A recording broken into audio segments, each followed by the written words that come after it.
Hey, this is Manny Wolf. As you can see, I am your long lost cranky marketing uncle. Why am I cranky? Because there are so many people that try so hard to fill your head with so much crap that it's no wonder you don't know what to do, who to do it with, or how to do it when it comes to getting leads for your business. I'm going to put that to rest for you right now. I'm going to show you some organic stuff and I'm going to show you some stuff that's paid, but it's a little smarter than just the old running ads and trying to book calls method. And it lowers the cost of acquisition or the cost of each new client dramatically. So let's start with the organic stuff. And all of this assumes that you're going to be using Facebook primarily, and that's only because that's what I use. But the strategies here can easily be adapted to Twitter, LinkedIn, Instagram. I'm not really familiar with TikTok, so I'm not going to speak on TikTok. Something about all those ADD teenagers freaking out on the cameras. I just don't want anything to do with it. Plus, I'm not a big fan of short form content without anything to back it up. So let's just stick with the platforms I've just mentioned. And you can adapt what I'm saying, again, to fit any of them. So the first thing you absolutely need for organic lead generation is you have to have an audience. You got to have people to talk to, right? Otherwise, you're just shouting into the abyss. And so finding an audience there are a couple of ways you can do it. One is obviously get your own profile audience on Facebook. This is the people that are your friends on Facebook. Get it as close as you can to 5,000 people. And when you do that, there are some strategic ways to do it. Some of these you might have heard before, some of them you might not have, but typically the way that people go about this is half right and half wrong. So since 2016, I've been saying go into groups that are populated by the people you want to talk to, look through the group members heading, and send friend requests to the ones who seem like they might be a good fit for you and your services. Now, here's where everybody screws up. Once you send the friend request, just leave it alone. Don't do anything. And I'll tell you why in a minute. But where people mess up is they feel this weird compulsion to send a hello video or send a message. Don't do that. Cynicism, skepticism, they're too high in the market. When we get incoming messages from people we don't recognize, our defenses instantly go up. And typically what will happen is because there are all these gurus out there teaching all of these so-called organic strategies that really are just ways to cold pitch people, everybody is suspicious of somebody coming into their DMs, especially if that person has just sent them a friend request. So just trust me when I say all you have to do is send the friend request. When you send the friend request, Facebook makes an assumption that there's something in common. And so they will show your content to that person for a short time. If the person accepts your friend request, then what happens is you both see each other's content. It's favored by the algorithm for a little bit longer. Now, here's the strategy. Pay close attention to this. Seriously, put down the crack pipes and the beer and pay close attention to this.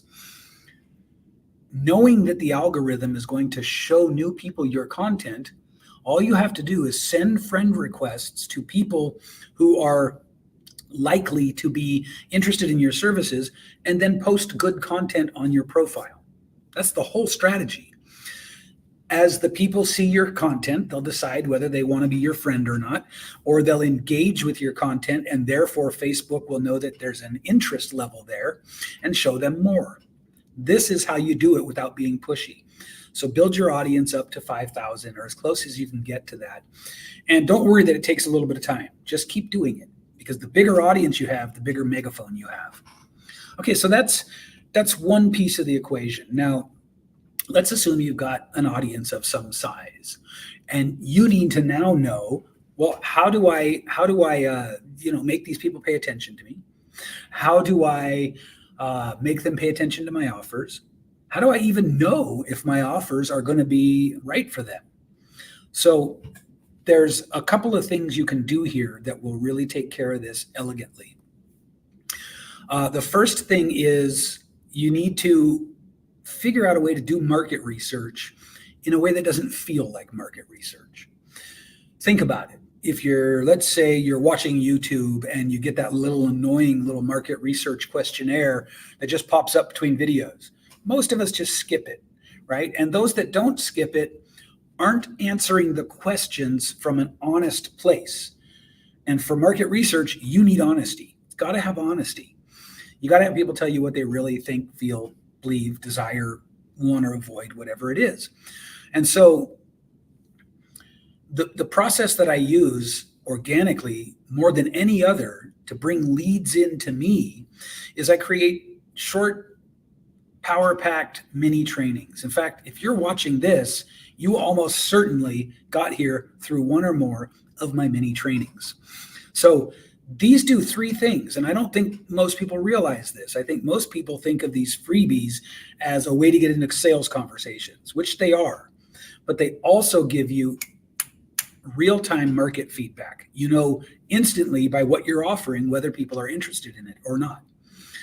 The other thing they do is they nurture along the group of people who maybe will be your clients in the future or buy from you in the future, but who aren't ready now. And the third thing, of course, is they do tee up sales conversations in a very nice and sort of ethical way because they harness the power of reciprocity.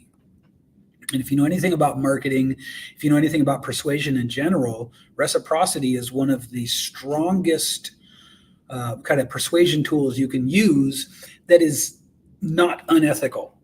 So reciprocity is that feeling that you want to return the favor when somebody gives you something.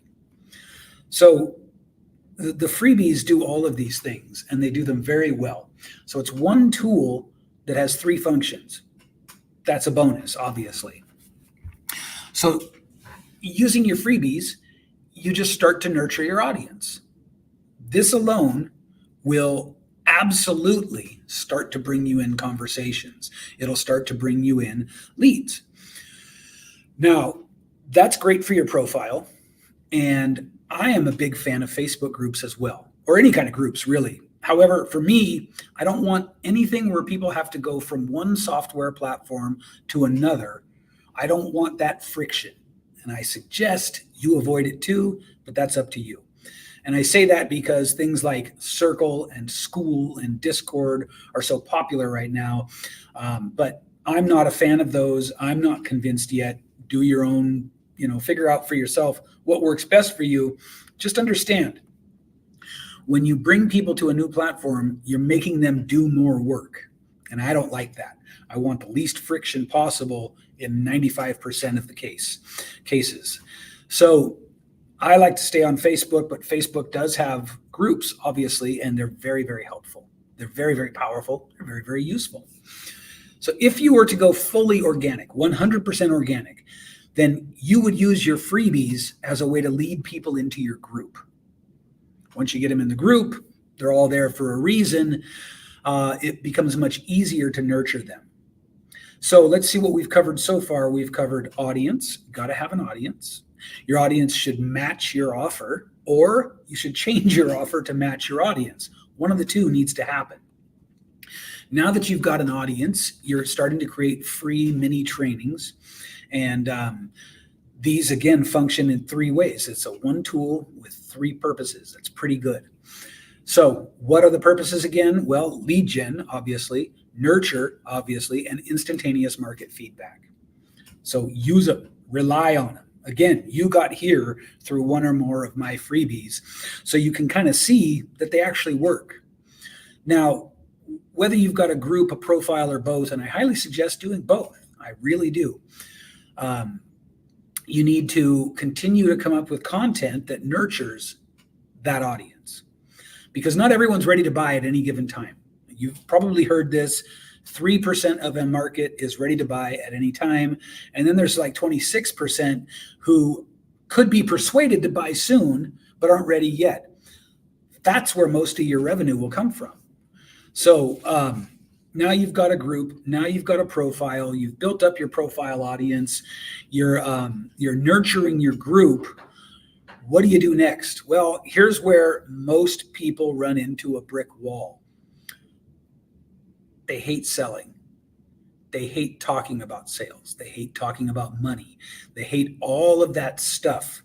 And so if you came here to this video now through one of my freebies about selling, you'll know that I have a bit of a different process that's based on a different psychology for selling. And so it goes like this. Rather than worrying about closing people at the end, worry about opening correctly in the beginning. And what I mean by that is you want to be building trust with your audience way before you ever have a sales conversation with them. And of course, your freebie content helps you do that. So are you starting to see a through line here, right? You're starting to see how this all kind of connects.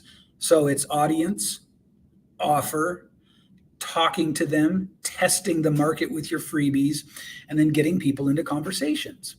Once people are in these conversations, well, then you need sales skills. And so sales is far too big of a topic to even remotely start to cover here. But just understand a couple of key things. You need to become very aware of your own ideas about money, about selling, and about, basically capitalism. If you really have in your heart any kind of beliefs about money that are small or limiting or would allow you to make assumptions about what other people think about money, you have to get rid of them. You've got to get them out of there. You've got to treat every conversation like you don't know anything about that person's financial situation, because you don't.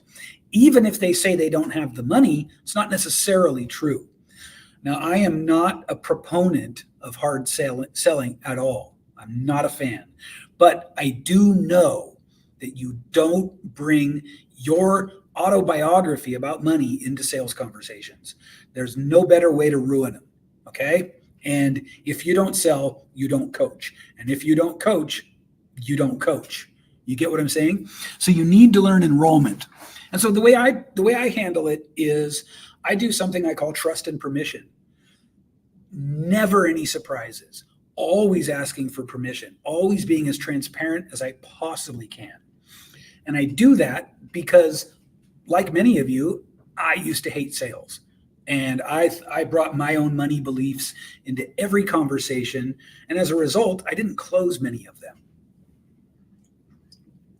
And guess what it means if you don't close many conversations? It means you don't do much coaching. So it behooves you to get better at this stuff. So what I do is I set expectations clearly and correctly at the beginning of each part of the sales process. And I focus on my personal brand way ahead of time. And so in order to make your selling smooth and make it feel good, because I will tell you this, selling is a vibration. It's a vibe. It's a feeling. It's an energy. Yes, the words matter. Yes, knowing sales psychology and sales processes matter, but nothing matters as much as the feeling. So you got to have that feeling there. And so once you get into the sales conversations, I'm a big fan of complete honesty.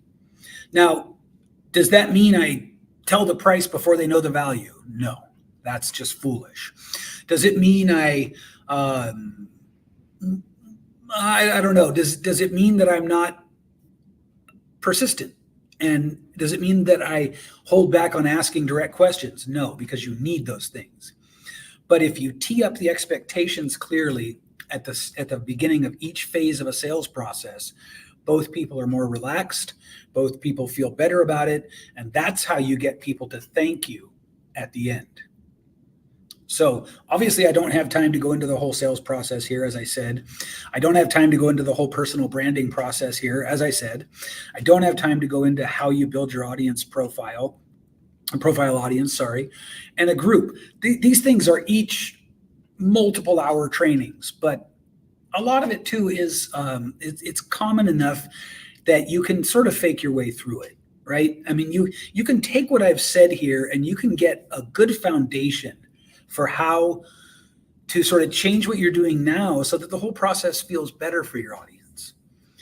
So that's the free level. Now, if you're savvy, you know that you're still going to have questions. You know that you're still going to get stuck at points. And for those of you who really want to master, I would think of it as like selling with trust and permission, but organic client generation and organic marketing. If you really want to master these things, and I should say ethical organic marketing, you'll notice the ticker tape here, and it keeps saying, want to learn about the Client Creation University membership. This is honestly probably the best value in the market today for coaches, experts, subject matter experts, people like you who know that you want more business, you know you want to grow, and you're sort of turned off by a lot of what you see in the marketing space.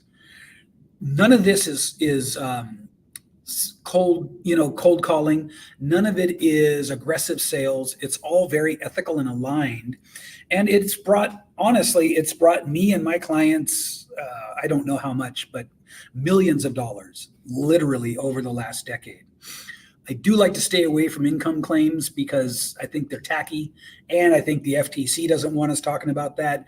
But I will say I have helped other people to go from making no money to thriving. And I think that's what it's really about for most of us. It's not about a dollar amount. It's about thriving. It's about knowing that when you declared that you were going to be a coach and try to help people with whatever your skills are, that has meaning and it has value. And then you discovered, oh, I got to learn marketing and sales or I'm not going to get any clients. This is really for people like you. This is for people who don't want to become, like a hardcore closing expert or like use any of that really aggressive marketing and hypey marketing. The Client Creation University modules will teach you how to be the version of you that can attract more clients better. And I think you'd agree that for most of us, a few clients a month changes everything. If you got 10 new clients a month, that would be revolutionary for you. In many cases, it would double or triple where you're at now. And so you might expect that something that would teach you all of those things could be, in the thousands of dollars because it's very common. In fact, it's very common to learn one or two of the things you'll find in there and have the guru or the coach try to charge thousands of dollars for it. This literally, I don't know when you're watching this video, but at the time of recording, you can work with me for a year for $5 a day. Or you can work with me on a quarterly basis, and you'll see it all in the page. And so I'm going to link to the page right below this where you can go learn about Client Creation University. You get everything. You get what I teach, how I teach it, the prices are there. But this is truly something where I want to be able to say that I'm offering 100 times the value. Not just 10 times the value, but 100 times of what I'm charging for this. This is the most economical, cost-effective way you could ever learn organic marketing. And I should say, again, ethical organic marketing, because I'll never teach you to do cold outreach. I'll never teach you to spam people. I'll never teach you to be an aggressive closer. I hate all that crap. And I'm guessing you do too if you like me and the way I show up. So again, follow the link below, learn about the Client Creation University, and I promise you, you give me and that 6 months and it will change your business completely. I have so many people who I've done this for. I've coached over 1,600 people now, and it works every time. It works every time with the caveat that if you don't do the work, nothing will work for you, obviously. If you're the kind of person who's willing to do the work, if you're coachable and teachable, there's simply no better offer anywhere that you're ever going to find. So again, at the time of recording this, if you sign up for a year, it's $5 a day. Now that may change. That will change at some point. So, I guess don't wait, act fast. I don't like false scarcity, but of course I do reserve the right to raise my prices like any self-respecting coach would. So act now, right? Best time to plant a tree was 20 years ago. The second best time is right now. Or said another way, when would right now be a good time for you to take the future of your coaching business into your own hands and take responsibility for it and get the skills you need to grow it? Well, follow that link for seriously the best organic marketing training you're going to find anywhere. Thanks very much. I appreciate you, and I hope to see you in the Client Creation University.